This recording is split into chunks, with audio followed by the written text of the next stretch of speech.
Now let's take a look at how to edit photos in iPhoto. First, we're going to look at how to flag or hide pictures. The icons at the bottom of the screen, the flag, the ribbon, and the X are used to flag images, mark images as favorites, or hide images. At the top left-hand corner, there's a drop-down that states the number of thumbnails. Tap that, and it gives the option to see all photos, flagged photos, edited photos, hidden photos, and all and hidden photos. The next thing that we're going to look at is the icon in the bottom left-hand corner of this screen. It's in the shape of a gear, and if you tap that, it brings up your settings. If you tap that without having any tools selected, it gives you the option to revert to original. This is very important. It takes away all the edits that you've done on a picture and takes it back to its early native state. Some of the other options that you have here are, for example, copy exposure, color, and effect. If you press this button, you can go to another image, go to the settings icon again, and it will paste the exposure, color, and effect. So it'll allow you to copy the edits that you've done on this image to any other image. The option to set as key photo means that this will be the photo that shows when you take a look at your album. And then, of course, we have yet another option for selecting multiple images.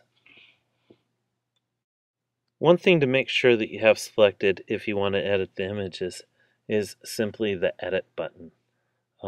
Click that and it will allow you access to all the other things that you need to do to edit an image.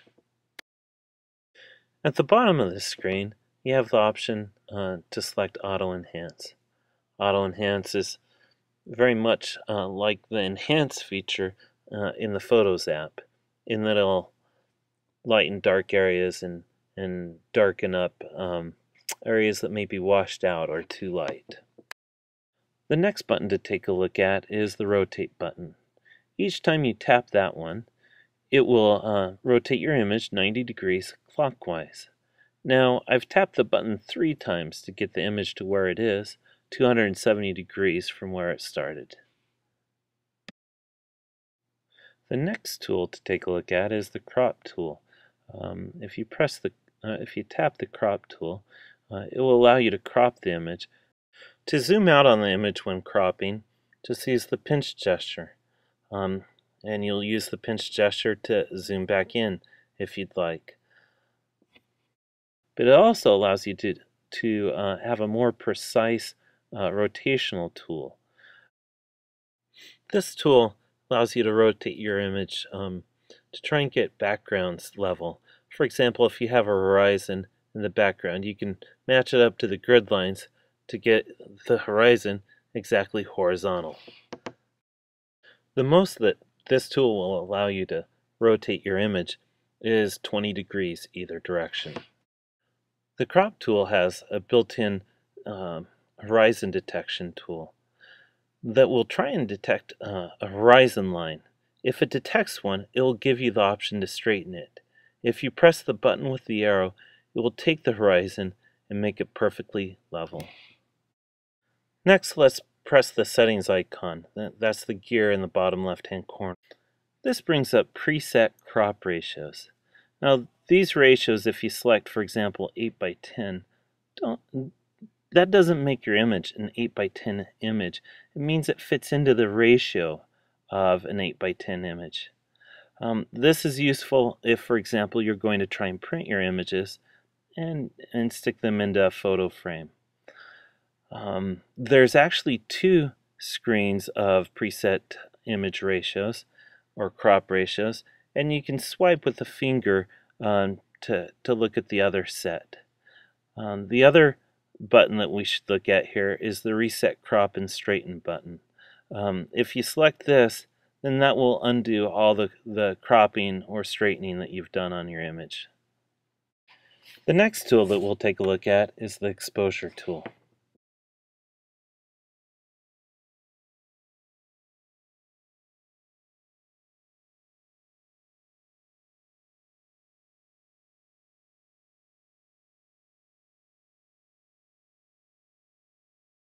You can also use the sliding scale at the bottom of the screen to adjust exposure. The two buttons that the arrows point at right now are the contrast buttons. Slide them outwards to increase the contrast in your image. Slide them in to decrease the contrast so that there's less difference between the parts that are light and the parts that are dark in your image. Next, you can use the brightness slider. The brightness slider will adjust how bright your image is. If you shift it to the right, the image becomes brighter. If you shift it to the left, the image becomes darker. Now let's take a look at the color tool. The color tool allows us to adjust the colors of the image. The slider to the far left is the saturation slider. It's got multiple colors on it, which means that it affects all the colors. If you slide it to the right, it will make the colors of your image deeper and more vibrant. If you slide it to the left, it will make them more flat. The other sliders are for specific colors and circumstances. For example, the blue slider is for the color blue, but it's great for using on blue skies. Can really make the blue sky pop on your image. The green slider is for the color green, but it works great for plants, and it can really make a forest scene or a scene of a field or a pasture more vibrant. The skin tone is the last slider on the right, and it can make a skin tone look more tan, or it can make it look more light, depending on if you slide it to the right or to the left. The next thing that we want to look at is the white balance icon. It's the icon to the far left with the little WB initials.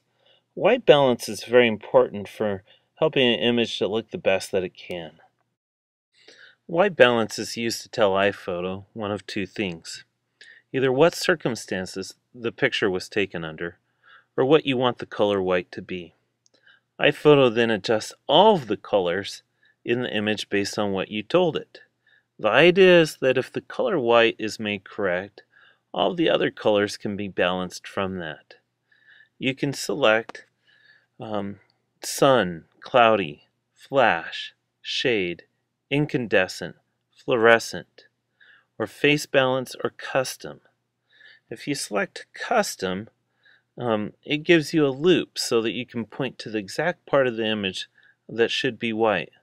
Once you've selected that, you can tap off the loop and the white balance is done. Now let's take a look and see what the brushes will do.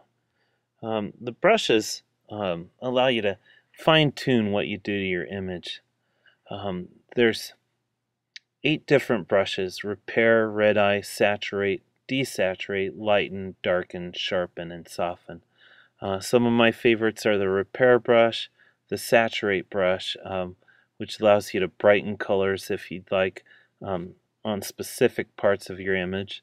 I use the desaturate brush sometimes. The soften brush can be very nice if you're trying to give yourself a nice bokeh effect on your image. Now let's take a look at what the repair brush will do for you. On the bottom left-hand corner of the screen, on the trampoline frame, there's a small blemish, or dot. We can use the repair tool to remove this.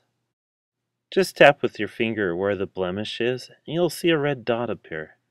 Once the red dot goes away, the blemish should be removed.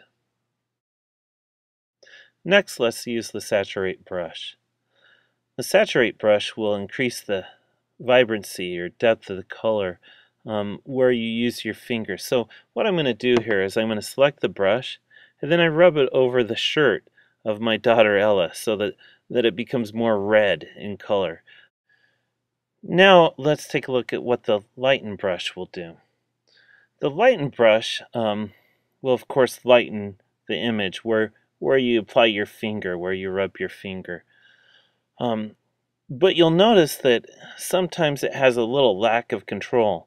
And where I lightened the shirt of my son Seth on his arm, you'll see that it also lightened the fence next to the shirt.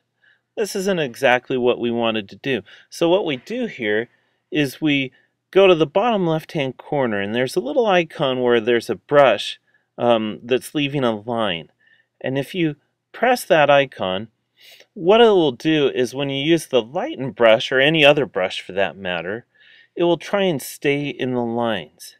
And you'll see now that it actually does a fairly good job of this. Now let's take a look at the effects tool. This tool allows us to bring up a group of sliders that allow us to apply special effects to our images. And there's the warm and cool slider, duotone, black and white, aura, vintage, and artistic. These sliders allow us to make changes to the photograph that would be very difficult to do in any other way. Let's take a look at a few of those. For example, here I've selected duotone. Duotone reduces the image to basically a black and white.